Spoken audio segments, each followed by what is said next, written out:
Thailand और Cambodia के बीच वर्षों पुराने सीमा विवाद ने अब हिंसक रूप ले लिया है। दोनों देशों की सेनाओं के बीच भारी गोलीबारी और बमबारी जारी है, जिसमें अब तक लगभग 15 लोगों की जानें जा चुकी हैं। इनमें से ज़्यादातर आम नागरिक हैं। ये पिछले कई वर्षों का सबसे खतरनाक संघर्ष माना जा रहा है। थाईलैंड ने हालात की गंभीरता को देखते हुए कंबोडिया से सटे 8 जिलों में मार्शल लॉ लागू कर दिया है। ये जिले हैं चंठपुरी और त्रांट प्रांत। वहीं कंबोडिया के प्रधानमंत्री होन मानेट ने कहा कि उन्होंने क्षेत्रीय संघर्ष विराम योजना का समर्थन किया था, लेकिन थाईलैंड ने अचानक अपनी सहमति वापस ले ली। थाईलैंड का कहना है कि वह इस विवाद का समाधान सिर्फ द्विपक्षीय बातचीत से चाहता है। इस युद्ध जैसे माहौल की वजह से अब तक थाई कंबोडिया सीमा के दोनों ही साइड से 1.5 लाख से ज़्यादा लोग विस्थापित हो चुके हैं। लोगों ने मंदिरों, स्कूलों और खेल के मैदानों में अस्थायी ठिकाने बना लिए हैं। बच्चे बंकरों में छिपने को मजबूर हैं और महिलाएं और बुजुर्ग बिना किसी मदद के खुले आसमानों में अपनी ज़िंदगी और गुजर बसर कर रहे हैं।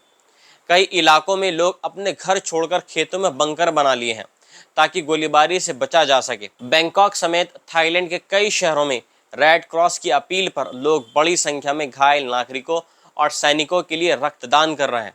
वहीं जापान और अमेरिका जैसे देशों ने अपने नागरिकों को चेतावनी दे दी है कि वे थाई कंबोडिया सीमा के 50 किलोमीटर के दायरे में ना जाएं। इस संघर्ष से कंबोडिया की अर्थव्यवस्था को गहरी चोट पहुंच चुकी है। थाईलैंड से आयात बंद होने के चलते ज़रूरी वस्तुओं की भारी कमी हो गई है। पर्यटन पूरी तरीके से बंद हो गया है। बुकिंग रद्द हो रही हैं और सीमावर्ती कैसीनो वीरान पड़े हैं। थाईलैंड से बिजली और इंटरनेट की आपूर्ति भी बंद कर दी गई है। ईंधन महंगा हो गया है और कारखानों ने उत्पादन रोक दिया है। इस संकट का सबसे बुरा असर प्रवासी मजदूरों और महिलाओं पर पड़ा है।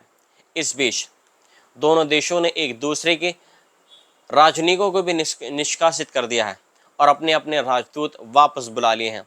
हालात काफ़ी तनावपूर्ण बन चुके हैं और क्षेत्रीय नेताओं के प्रयासों के बावजूद अभी तक कोई ठोस समाधान नहीं निकल सका है।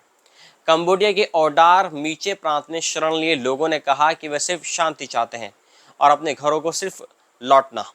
एक महिला ने रोते हुए कहा, हम डर के मारे भाग गए, लेकिन जो सैनिक सीमा पर लड़ रहे हैं वे कहाँ जाएं? इस सीमा संघर्ष ने एक बार फिर साबित कर दिया है कि पुराने विवाद अगर समय पर सुलझाए न जाएं तो वे निर्दोषियों की जिंदगी को नर्क बना सकते हैं।